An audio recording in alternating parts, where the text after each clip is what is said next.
Salut à tous les amis, j'espère que vous allez bien, j'espère que vous vous portez bien, j'espère que ça va bien chez vous. Alors aujourd'hui on va un peu parler d'une thématique, on va parler du divorce. Alors aujourd'hui je suis en train de divorcer, on divorce pourquoi? Parce que c'est tellement compliqué ce genre de choses, ça devient énervant, ça devient stressant. C'est la raison pour laquelle on divorce. Et en vérité, ce que vous allez faire, c'est que après avoir écouté cette vidéo, je pense que vous aussi, vous allez prendre la décision de divorcer. Parce que à quoi ça sert au final de continuer si c'est toujours pour vivre les mêmes frustrations, c'est pour vivre les mêmes choses. Donc, ce que je vais faire, c'est que après cette vidéo, en fait, je te conseille toi aussi de divorcer. Ne cherche pas à perdre le temps sur des choses qui n'en valent pas la peine. Parce que dans le fond, divorcer, peut-être c'est la meilleure chose parfois qui te permet même de te retrouver toi-même en fait. Alors, bien évidemment, moi je m'appelle Warren Koum. Ici, tu es sur Warren et Asiana. Ici, on parle de développement personnel, on parle d'entrepreneuriat, on parle d'immigration aux États-Unis. Ce sont des thématiques qui te parlent de deux choses à faire. La première, tu t'abonnes à la chaîne et tu partages la vidéo autour de toi. La deuxième, tu nous suis à travers nos réseaux sociaux, notamment Facebook et Instagram. Et pour toutes les personnes qui veulent venir aux États-Unis pour étudier, n'oubliez pas, on a monté une entreprise qui s'appelle Nexus Consulting LLC, qui a pour but en fait de trouver des étudiants étrangers, des écoles aux États-Unis ou des universités en fait. Et présentement, on est focalisé notamment pour le moment dans la zone du Nebraska, parce que c'est la ville qu'on connaît le mieux. Donc, si c'est quelque chose qui vous intéresse et que vous avez par exemple des jeunes qui viennent d'avoir le bac, ou encore même vos enfants, neveux, nièces qui viennent d'avoir le bac et dont les parents sont prêts financièrement, n'hésitez pas à nous contacter afin qu'on vous mette en contact avec notre chargé de communication qui va prendre votre dossier afin de commencer votre procédure le plus tôt possible. Parce que n'oubliez pas, aux États-Unis, c'est pas comme le système francophone là où c'est juste voilà quoi, on fait les entrées juste pendant quelques périodes. Aux États-Unis, ce qui est bien, c'est que la rentrée se fait dans plusieurs sessions en fait. C'est-à-dire que si tu veux venir à n'importe quelle session, tu peux toujours venir. Donc, c'était la petite parenthèse. Contactez-nous et on va se faire un plaisir de vous donner les modalités et les pièces à fournir pour venir étudier aux États-Unis. Fin de la parenthèse. Alors, aujourd'hui, on va parler de divorce, comme je vous disais. Et aujourd'hui, on va vous parler de pourquoi c'est important de divorcer, en fait.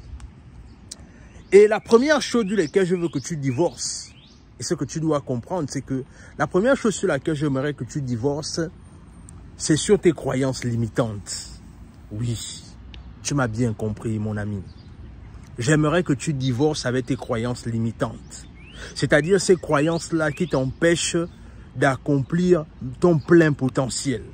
Est-ce que tu te rends compte de ça? C'est-à-dire, tes croyances limitantes sont parfois ton plus grand ennemi, en fait. C'est-à-dire, toi, tu es peut-être en train de négliger cela. Tu es peut-être en train de te dire que non, ça ira, ça va passer. Mais en vérité, les croyances limitantes sont un grand fléau, en fait. Les croyances limitantes t'empêchent de devenir la meilleure version de toi-même. Les croyances limitantes, autant pour moi, t'empêchent d'aller au-delà de ton plein potentiel, c'est-à-dire à explorer les parties de ta vie ou encore de ton intellect que tu n'as jamais pu en fait réaliser parce que simplement, tu ne crois pas assez en toi, tu ne crois pas assez à ton potentiel, tu ne crois pas assez à ce que tu es venu sur terre pour accomplir simplement à cause de ces croyances limitantes-là. Donc, la première chose déjà, il faut que tu divorces avec tes croyances limitantes parce que tes croyances limitantes te perdent du temps et ça t'empêche de réaliser ce pourquoi tu es sur terre. La deuxième chose sur laquelle tu dois divorcer, bien évidemment, encore une fois, les amis, je vois qu'il y a des gens qui sont connectés mais qui ne se sont pas encore abonnés. Le truc, c'est que si tu es en train de regarder ce contenu-là et que tu n'es pas encore abonné, c'est que tu as un problème avec moi. Abonne-toi, laisse un like, laisse un commentaire et surtout encourage cette page en fait. Encourage cette chaîne à davantage se développer parce que ça permet de donner de la force en fait. Donc j'espère que là tu t'es déjà abonné. Abonne-toi si ce n'est pas encore le cas. Mais abonne-toi déjà. Abonne-toi, abonne-toi, abonne-toi. Alors, la deuxième chose sur laquelle tu dois divorcer, bien évidemment, ce sont le sentiment que le succès est réservé aux autres et pas à moi. Oui, tu m'as bien compris. Il y a des gens qui sont convaincus en fait que le succès, c'est pas pour eux en fait. C'est-à-dire, à beau tout essayer, ils se disent que non, mais à quoi bon? Vous savez, le succès, est-ce que le succès en vaut vraiment la peine? Est-ce que je dois vraiment me battre pour ça? Puisque je vois là, c'est pas peut-être quelque chose qui est fait pour moi. Je vois que c'est difficile, c'est compliqué. Ou encore même, il y a des gens qui sont convaincus que comme le succès, c'est pas pour eux, en fait, ils ne vont même pas chercher à se battre pour ça, en fait. Si vous avez remarqué, par exemple, je vais te prendre un exemple. Chez moi, quand je grandissais en Afrique, il y a des familles, par exemple, là où on disait que le mariage, c'était pas quelque chose fait pour certaines familles. Ce qui fait qu'il y a des jeunes filles qui grandissaient avec ça en disant que non, mais moi, je ne pense même pas que je pourrais me marier parce qu'on me dit que dans ma famille, personne ne va se marier, en fait. Ce sont les croyances qu'on a dans la famille. Et c'est ça, en fait. C'est-à-dire que le fait qu'on est convaincu que le succès est réservé à une catégorie de personnes, à tout le monde, mais sauf à moi en fait. Donc, tu dois divorcer de ça. Le troisième point ici, c'est la peur de l'échec. Oui, il faut que tu divorces de la peur de l'échec. La peur de l'échec, pourquoi? Parce qu'en vérité, la peur de l'échec, c'est la plus grande chose qui te rend captif en fait. Quand tu as peur d'échouer, quand tu as peur de te dire que voilà, j'ai envie de lancer quelque chose, mais quand je regarde là, on dirait que je vais échouer lamentablement. Et du coup, ça ne te donne même plus envie de tester quoi que ce soit parce que tu es convaincu que tu vas échouer en fait. Mais alors qu'il faut que tu divorces avec ça. Il faudrait que tu te dises que parfois l'échec, parfois, c'est la meilleure chose qui peut me permettre d'avancer, de me dire que voilà, je peux devenir quelqu'un de meilleur. Le business là, je peux le lancer parce que j'ai les moyens, j'ai les compétences. Et quand je parle de moyens, je ne parle pas forcément de moyens financiers, mais je parle de moyens intellectuels, je parle de moyens en termes de networking. Je connais des bonnes personnes qui peuvent m'aider à lancer ce business en fait. Donc, il y a cette peur-là qui est toujours la peur de l'échec. Et il y a aussi la peur de la honte, c'est-à-dire le fait que voilà, si j'échoue lamentablement, comment est-ce qu'on va me regarder? Est-ce que je pourrai encore regarder ma femme en face? Est-ce que je pourrai encore regarder mes enfants en face? Parce que j'aurais échoué comme un bleu. Je vais me prendre la tête parce que les gens vont me dire que voilà, on t'avait parlé, on t'avait prévenu, on t'avait dit de ne pas faire ça. Voilà, tu as échoué. Voilà, tu deals avec la honte. Non, en fous-toi de cela.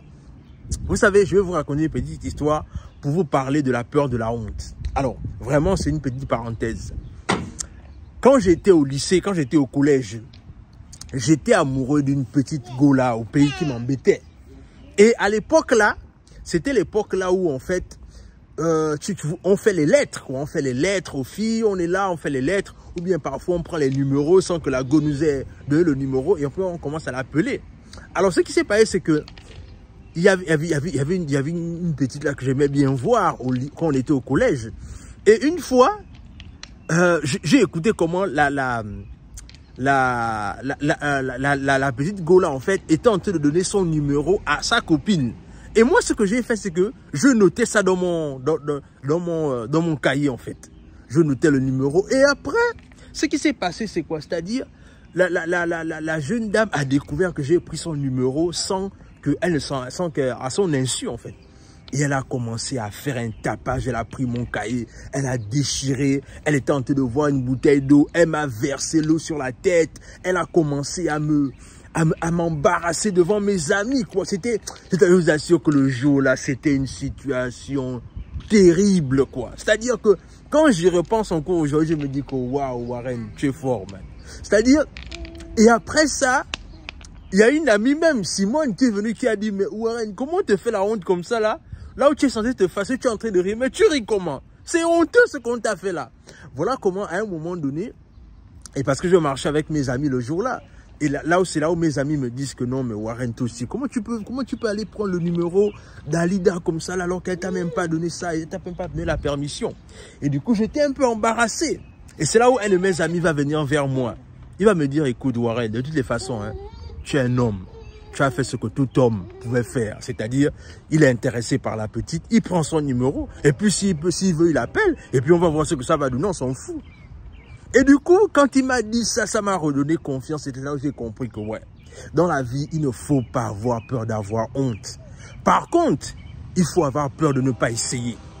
C'est vraiment ce que je vais te dire. C'est-à-dire, faut vraiment avoir peur de ne pas avoir essayé. Et surtout, la vérité, c'est que ne pas peur de l'opinion des autres, de ce que les autres vont penser, de ce que les autres vont dire. Non, non, non, non, non. L'opinion des autres doit t'importer. Parce qu'en vérité, c'est ta vie avant tout. C'est toi qui prends la destinée de ta vie. C'est toi qui fais toutes tes choses toi-même. Et c'est toi qui réussis en tes termes, en fait. Donc, en vérité, ce que je veux simplement te dire, c'est que l'ami, divorce de ces trois choses-là. Parce qu'en vérité, ce sont ces trois choses-là qui te rendent captif, en fait. Donc, ce sont ces trois choses-là que je voulais vraiment partager avec toi. Dis-moi ce que cette vidéo t'inspire en commentaire. Et surtout, après ça, j'espère que toi aussi tu vas divorcer. On est ensemble. Et abonne-toi.